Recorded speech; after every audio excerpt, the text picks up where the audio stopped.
시간에 이제 바울이 유대인들에게 둘러싸여서 고발을 당하죠. 그래서 그가 있던 예루살렘에서 압송돼서 가이사랴로 가게 됩니다. 예루살렘은 내륙 지역에 있고 가이사랴는 지중해를 끼고 있는 로마의 총독부가 있기도 하고, 로마의 병사들이 배를 타고 오면 항상 제일 먼저 내리는 곳이 가이사랴라고 하는 곳입니다. 그래서 예루살렘으로부터 하면 서북쪽으로 지중해 연안에 있는 곳인데, 거기에 이제 로마 병사들이 주로 모여 있고 총독부가 거기 있어요. 거기에 이제 벨릭스라고 하는 사람이 거기에 지휘관인데, 이 사람에게 가서 이제 재판을 받기 위해서, 바울은 로마 시민권 가지고 있기 때문에 유대인이라 할지라도 마음대로 할 수 없어요. 그래서 거기까지 가게 됩니다. 거기서 이제 벨릭스라고 하는 그 더둘로라고 하는 그 변호사를 저들이 사지요. 아나니아 대제사장과 장로 몇 사람이 이제 가이사랴에 가서 바울을 고발합니다. 그래서 더둘로라고 하는 로마 법에 능통한 변호사를 하나 사서 고발하게 됩니다. 고발하면서 이제 더둘로가 이런저런 것 가지고 고발하는데 세 가지라 그랬죠. 그 죄목이 백성들을 소요하는 소요죄를 가지고 있고, 이 사람은 이단의 우두머리, 이단의 괴수입니다. 그렇게 얘기하고, 또 하나는 이 사람은 성전을 모독했습니다. 이 성전에는 그 유대인 남자들의 뜰, 여자들의 뜰, 그리고 그 바깥으로 벽이 있고 더 밖으로 나가면 이방인 여자들의 뜰이 있단 말이에요. 그런데 이방인을 데리고 이 바울이 유대인의 뜰까지 들어왔다라고 하는 것을 가지고 성전 모독죄를 범했다. 그 세 가지를 가지고 이제 고발하는 거예요. 그러면서 그 고발할 때 이제 오늘 5절의 말씀이에요. 5절 말씀 우리가 같이 한번 읽어볼까요? 5절 말씀. 우리가 보니 이 사람은 전염병 같은 자라, 천하에 흩어진 유대인을 다 소요하게 하는 자요, 나사렛 이단의 우두머리라. 아멘.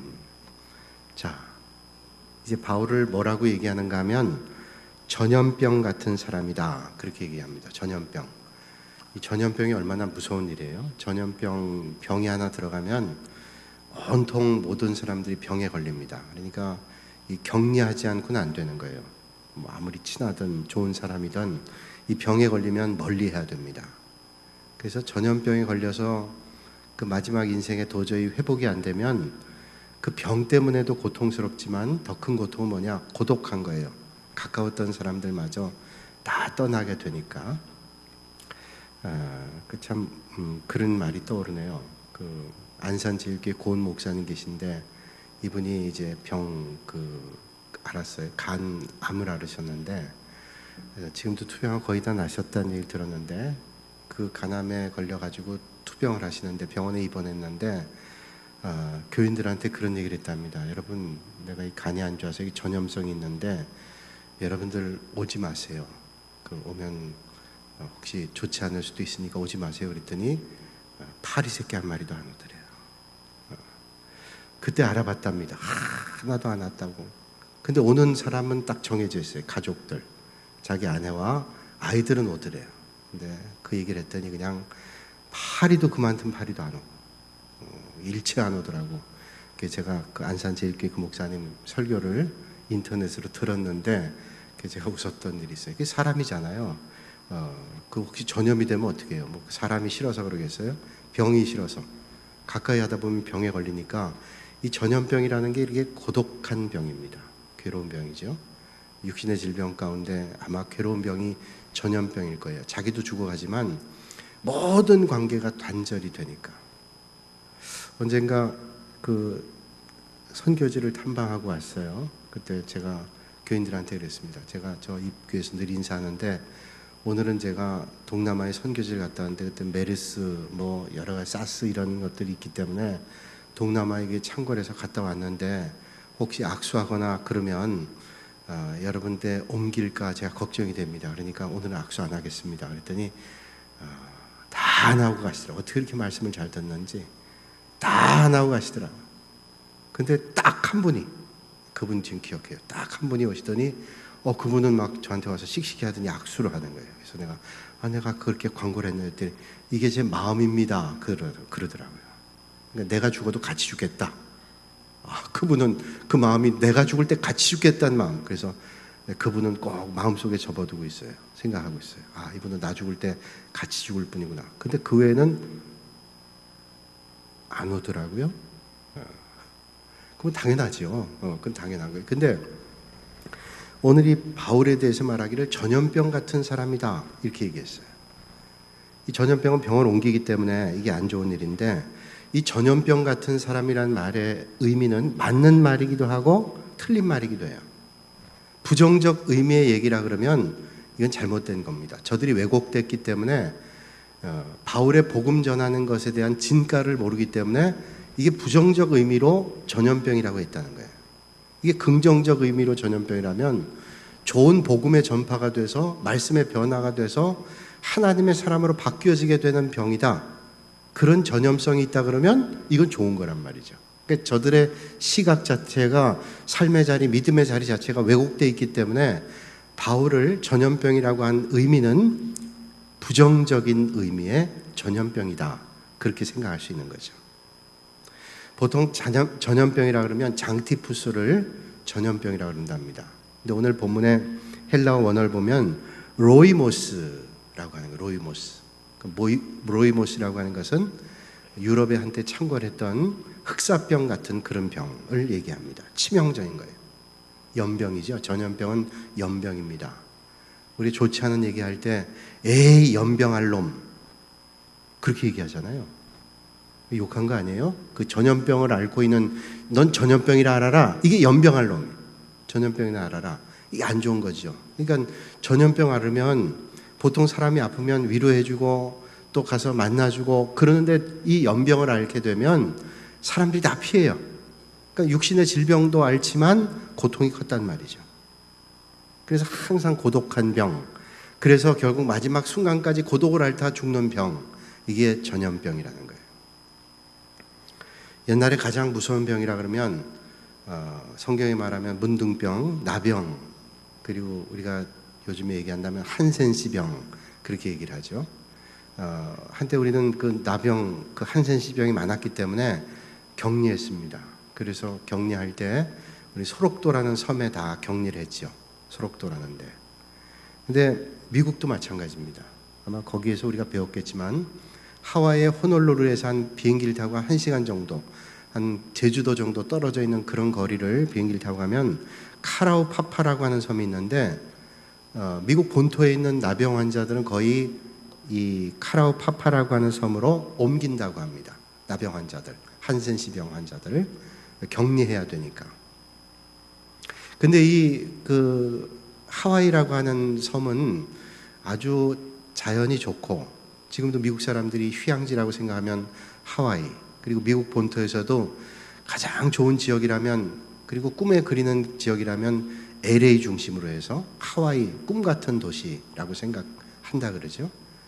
그래서 오염이 없는 도시, 섬, 또 뱀도 없었다 그래요. 낙원과 같은 그런 섬이었는데 1830년에 중국 상선이 다녀가고 난 다음에 거기에 나병이 생겼대요. 한센시병이.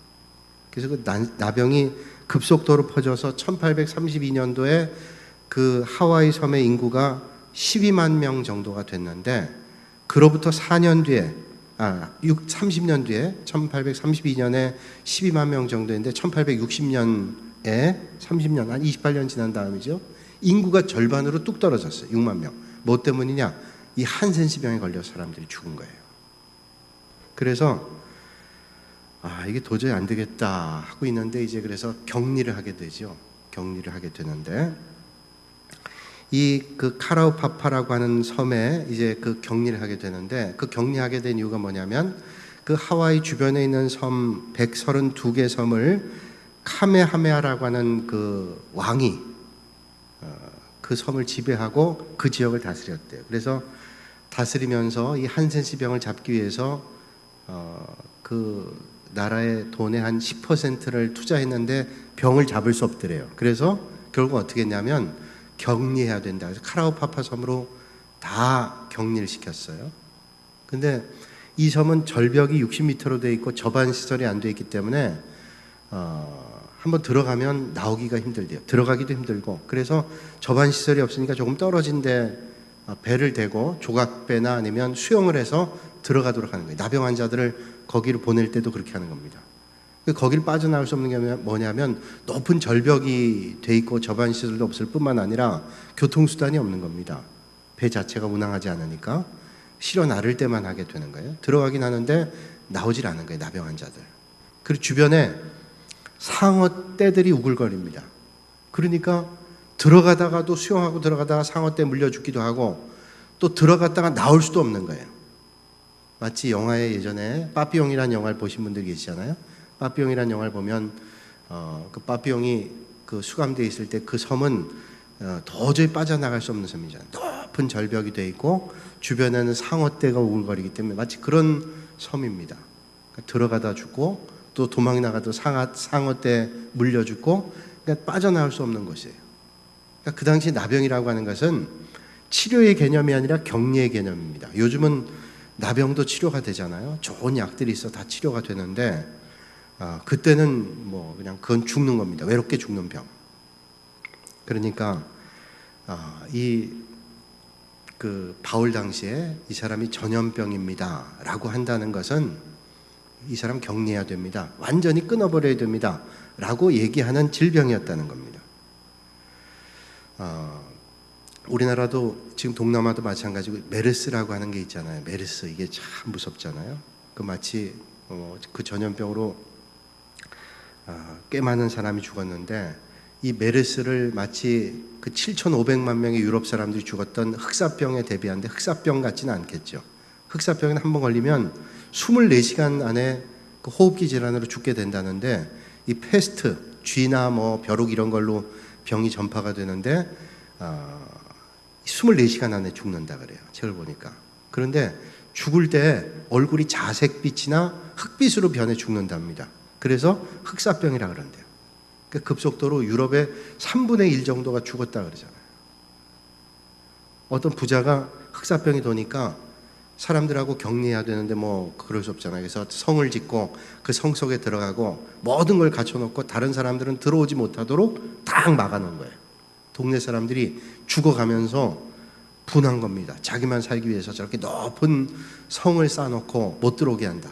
그래서 너도 같이 죽어라. 그게 어떻게 했냐면 흑사병에 걸린 시체를 그 담 안으로 던져넣었대요.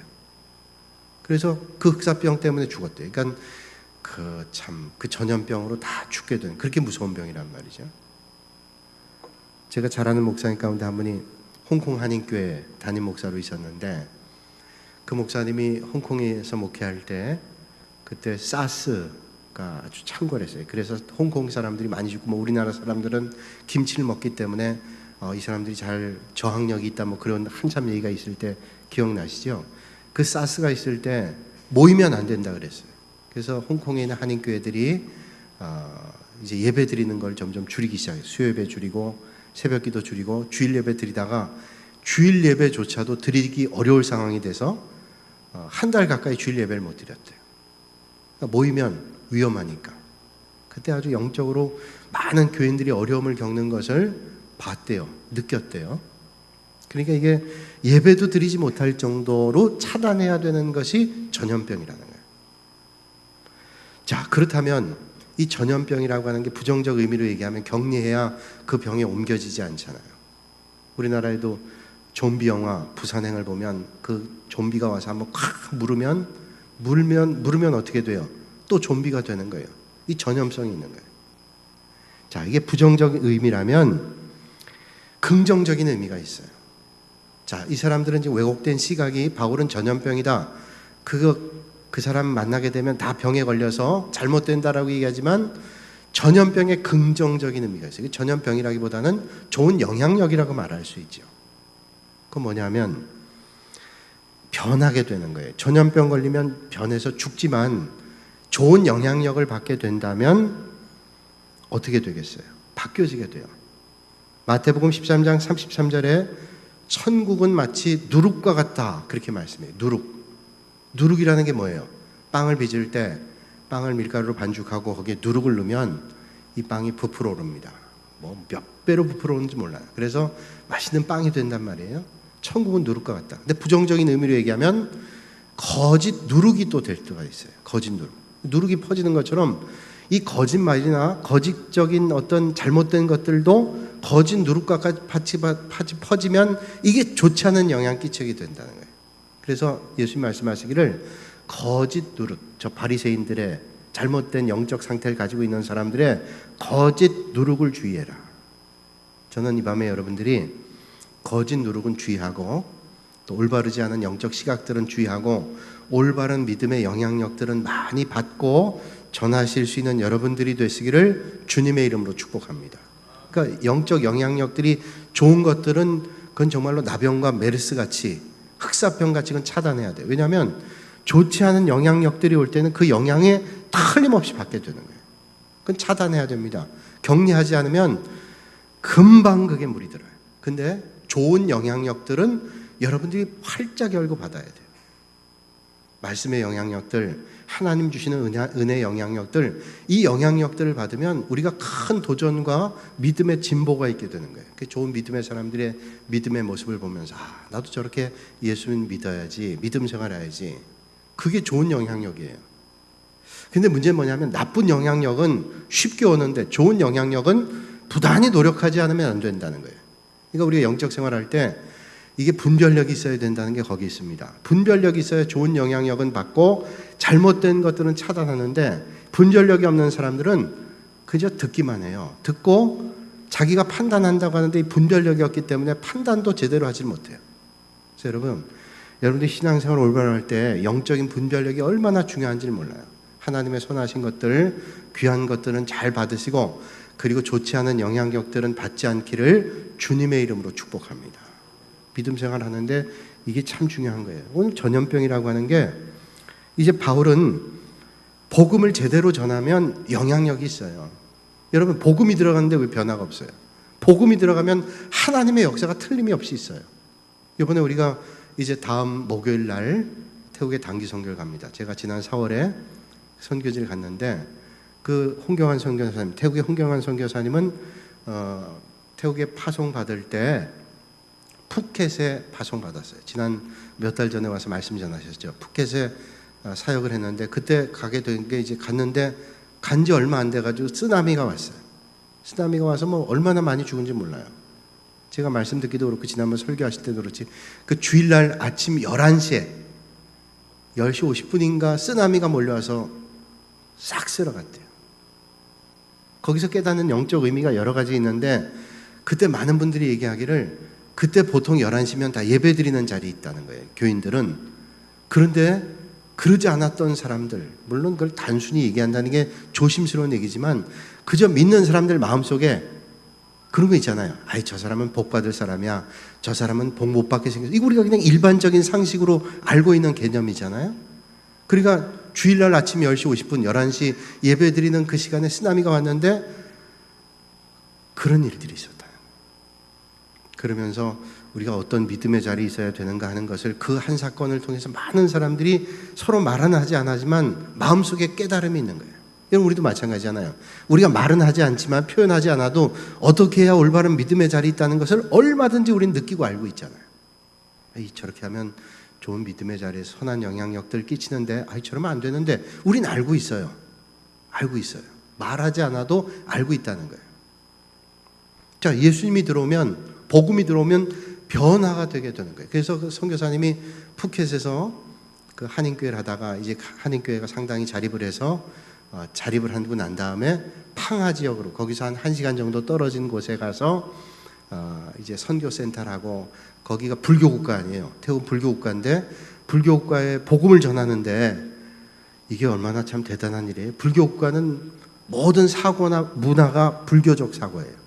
근데 거기 복음 전하는데 그 가운데서도 예수님 만난 사람들이 있는 거예요. 그래서 거기에 또 신학생이 되고 또 신학을 해서 목회자가 되고 그런 사람들이 있어요. 그래서 그 사람들을 훈련하는 것을 팡하라고 하는 지역, 팡하라는 지역에서 선교센터를 크게 짓고 신학생들을 모으고 또 교회를 하고 그러면서 성장이 됐어요. 자, 그래서 이제 자립이 잘 됐어요. 그러고 있는데 거기서 신앙생활하고 믿음생활한 사람이 거기서 한 3시간 떨어진 수라탄이라고 하는 내륙 지역으로 이제는 서쪽에서 동쪽으로 간get된 거예요. 근데 가서 그 사람 불교 국가에 있던 복음을 만났던 그 사람들이 자기들끼리 모여서 예배를 드리다가 선교사님 여기로 좀 와주시면 안 되겠습니까? 3시간 떨어져 있지만 우리가 다 목사님 그 사역하는 걸 돕겠습니다. 우리가 좀 얼마나 귀한 거예요. 불교 나라에서 예수님을 만나고 변화돼서 이사를 간 사람들이 거기서 또 교회를 세운 거예요. 야, 이거 너무 귀한 일이에요. 그래서 그 사역을 접고 이사를 갔어요. 그래서 거기서 내륙 지역에서 복음 전해서 교회를 세우고, 그래서 수라탄이라는 교회를 세우고, 그 다음 미얀마인들을 모아서 또 예배를 드리고 아주 귀한 일들 하는 거예요. 그게 뭐냐? 복음이 들어가고 선한 영향력들이 끼쳐지게 되니까 변화가 되는 거예요. 그러면 나쁜 영향을 끼친다면 복음은 사실은 그것과는 비교할 수 없는 생명의 역사가 일어나게 되는 좋은 영향력이 있게 된다는 거예요. 여러분, 오늘 우리도 예수님을 잘 믿어서 그런 선한 영향력을 끼치실 수 있기를 주님의 이름으로 축원합니다. 복음을 제대로 만나면 변화가 되는 겁니다. 예수님을 제대로 믿게 되면 변화가 됩니다. 안 변하는 건 문제예요. 여러분, 생명이 들어가는데 어떻게 변화가 안 되겠어요? 거짓 누룩에 변화되지 않고 변질되지 않고 참 복음의 변화가 돼서 생명을 낳는 은혜가 여러분들에게 있기를 주님의 이름으로 축원합니다. 여러분, 우리도 알잖아요. 예수 믿고 변화된 게. 예전에 믿음이 연약할 때에는 예수님을 믿지만 우리의 삶의 양태가 세상적인 것들이 많이 있었어요. 그런데 예수님을 만나게 된 다음에 변화가 돼요. 어떤 변화가 돼요? 겉으로나 내적으로나 많은 게 변화가 돼요. 예전에 좋았던 것들이 더 이상 좋아지지 않아요. 옛날에는 세상적인 것들, 세상적인 친구들, 세상적인 가치관들, 세상적인 어떤 것들이 좋았습니다. 가치관이 세상적이라, 그래 내가 세상 사람처럼 돈을 많이 벌어서 또 명예를 많이 얻어서 권세를 얻어서 그게 최고의 가치라고 생각했어요. 그런데 예수님을 믿고 나니까 그게 정말로 최고가 아니라는 것을 깨닫게 됐어요. 예전에는 친구 따라가는 것이 전부인 줄 알았는데 그게 아니에요. 세상의 친구는 더 이상 만나고 싶지가 않아지게 돼요. 그래서 여러분 경험하잖아요. 예전에 세상 친구들이 만나고 그게 좋았는데 더 이상 세상 친구가 좋지를 않아요. 세상의 문화적 습관들이 더 이상 좋지는 않습니다. 제가 예전에 연예인교회 있을 때 어떤 권사님께서 제가 언젠가도 그런 말씀 드렸어요. 이 가슴에 브로치를 하나 하고 오셨는데 전사님 이게 좋아 보이냐고 그래서 좋아 보인다고 물어보는데 안 좋아 보인다고 그러겠어요? 좋아 보인다고 그랬더니 이게 얼마나 돼 보여요? 그분이 그런 거 질문할 뿐이 아닌데 좀 우스운 질문이지, 얼마나 돼 보인다는 게. 그래서 제가 큰 맘 먹고 큰 돈 썼습니다. 10만 원? 그랬더니 조금만 더 쓰래요. 그러면 20만 원? 조금 더 쓰래요. 아니 내가 큰 마음 썼다. 100만 원? 그랬더니 씩 웃어요. 그래서 이것도 안 되나 보다. 그러면 얼마예요? 물어봤더니 2천 하고도 800만 원. 이야, 또 브로치가 그렇게 비싼 브로치 있는지 몰랐어요. 그거 어떻게 불안해서 하고 다녀요? 근데 왜 저한테 물어봤냐면 전사님 예전엔 이런 거 하고 누가 안 봐주는가 그 시선을 즐겼어요. 그런데 예수 믿고 난 다음에는 이게 별거 아니라는 거 생각됐어요. 이게 자랑이 아니라는 게 생각이 됐어요. 제가 그 교회 있을 때 유명한 가수 있었어요. 그 가수분이 그런 얘기를 하는 걸 들었어요. 교회 식당에서 밥을 먹는데 같이 모여서 밥 먹고 얘기하다가 그렇게 있잖아요. 예수 믿기 전에는 좋은 옷을 입고 반짝거리는 옷을 입고 다니면 다른 사람이 봐주는 것을 즐겼대요. 그런데 예수 믿고 난 다음에 어느 날 옷장을 열었는데 입을 옷이 하나도 없더래요.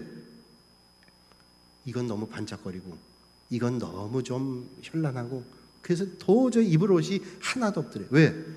바뀌어지게 되는 거예요. 바뀌어지게 되는 거예요.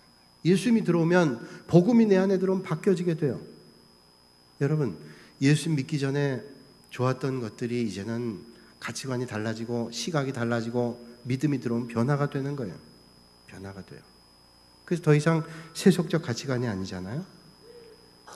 이 눈이 달라지고 생각이 달라지고 마음이 달라져. 예전에는 내가 많이 갖고 누리는 것에 가치가 있었다면 이제는 그런 데 가치가 있는 게 아니에요. 누리는 것보다는 나누는 데. 그 기쁨이 있잖아요. 이번 토요일 날 우리 안수집사에서 참 귀한 일 하잖아요. 저 소룡동 삼북동에서 사랑의 밥 그거 해요. 사랑의 밥 하는데 그거 하는데 얼마나 귀한 일이에요. 그 우리가 돈 내고 가서 봉사하고 그러는데 귀한 일이야. 우리 지난 추석 때 어떤 장례식장에서 우리 교회가 많이 이용해 준다고. 이상하네. 그 많이 이용 안 해도 되는데 그 장례식장을 많이 이용해 준다고. 그 많이 이용 안 해도 돼요. 하여튼 근데 장례식장 많이 이용해 준다고 거기서 쌀을 보냈어요.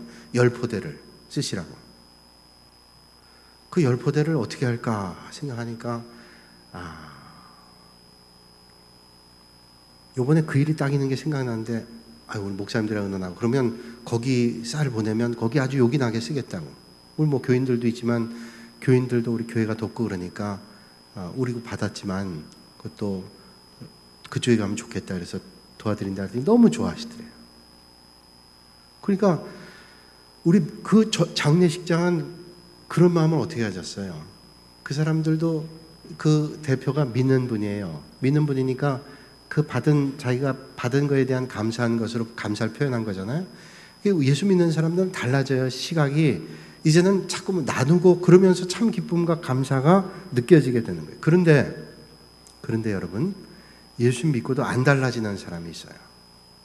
아직도 세속적 가치관 그대로, 세상의 모습 그대로, 세상의 습관 그대로 있는 사람들이 있어요.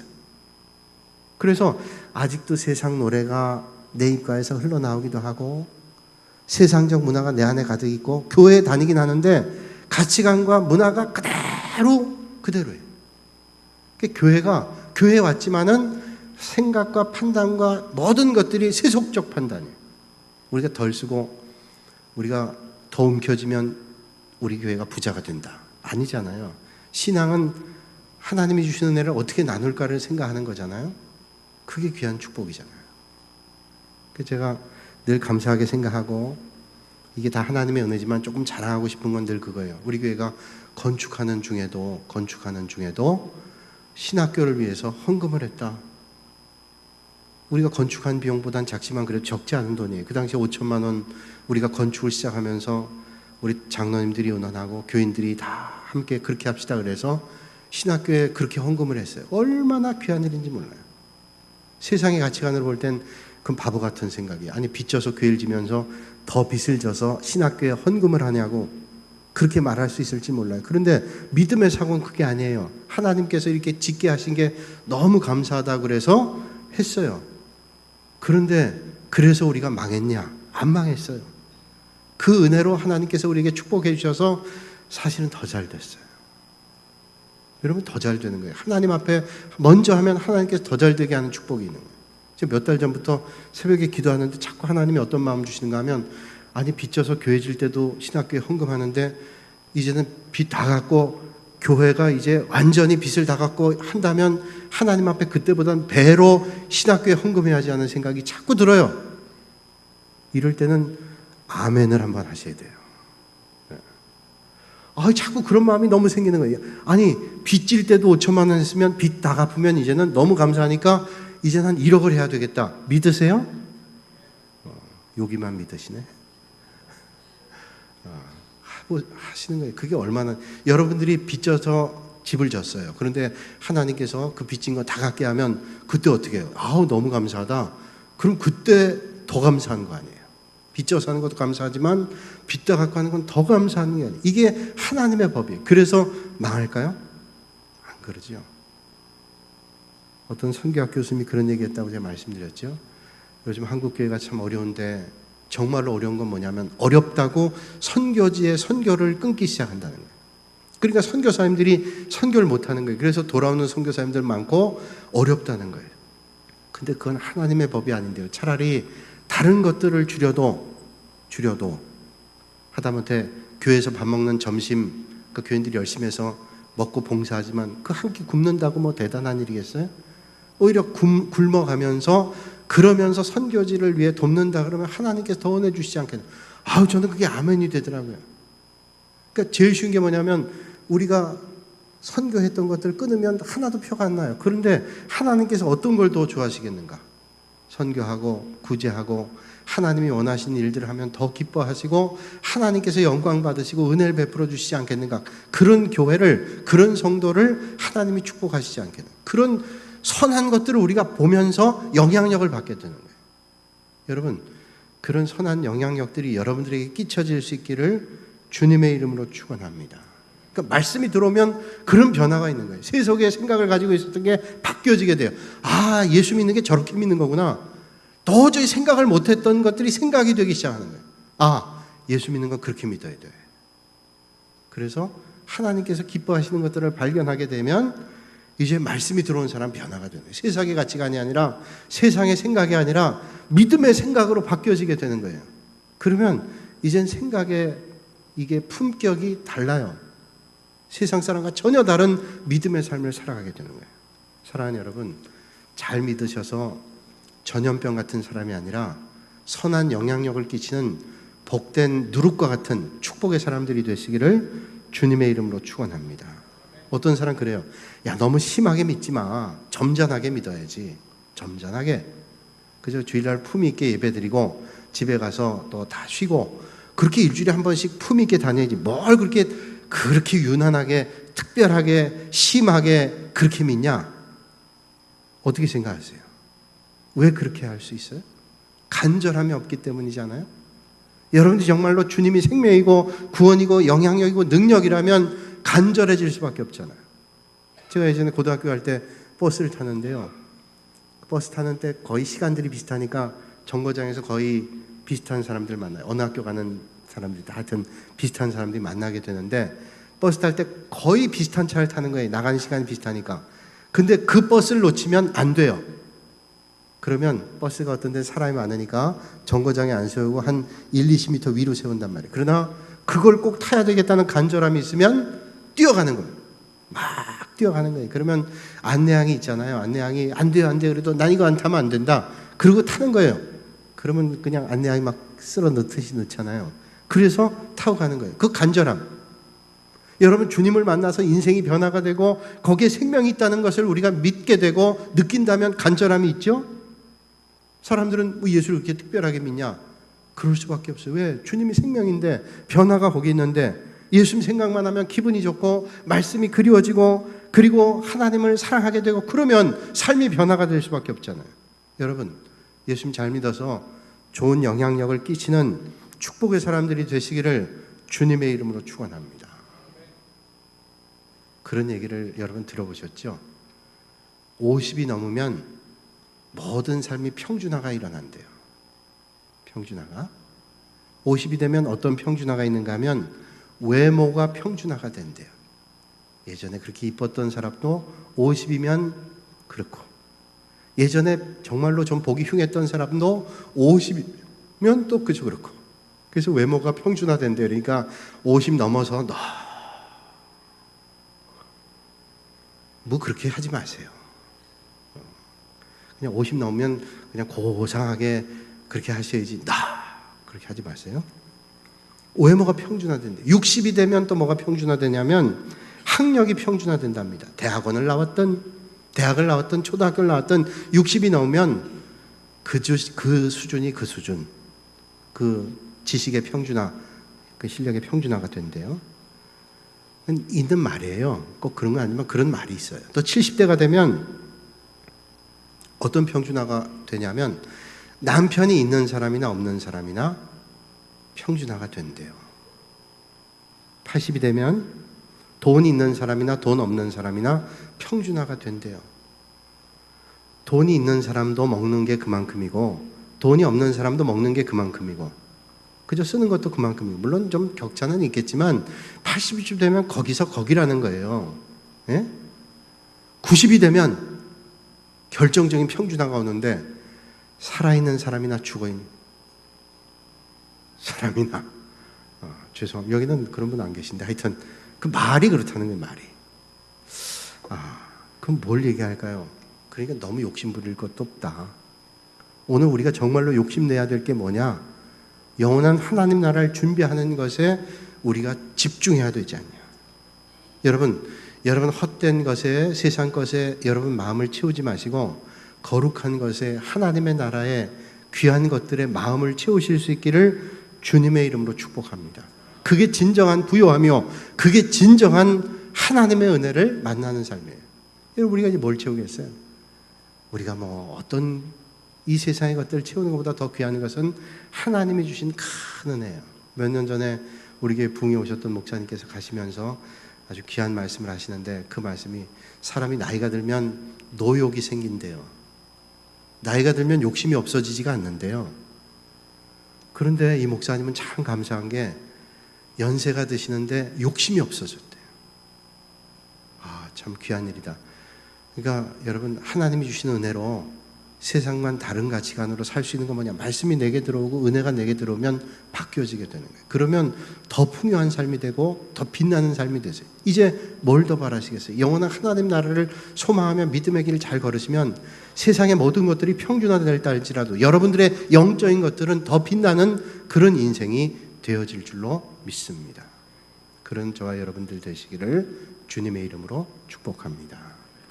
기도하겠습니다. 거룩하신 아버지 하나님, 오늘도 이 시간 저희를 불러주시고 바울을 통해서 우리에게 주시는 하나님의 귀한 말씀을 함께 듣고 나눌 수 있도록 은혜를 주시니 감사합니다. 바울이 전염병 같은 자라고 저들의 왜곡된 시각이 바울을 전염병이라 했지만 그 말은 틀린 게 아니라 영적인 선한 영향력 때문에 올바른 믿음의 고백으로 우리는 받을 수 있습니다. 오늘 우리가 좋은 영적인 영향력을 세상에 끼칠 수 있는, 많은 사람들에게 전할 수 있는 선한 영향력을 끼치는 믿음의 사람들 되게 하여 주시옵소서. 헛된 것 붙잡고 의지하고 추구하는 삶이 아니라 영원한 것을 추구하는 믿음의 사람들 되게 하여 주시옵소서. 예수님의 이름으로 기도하옵나이다. 아멘.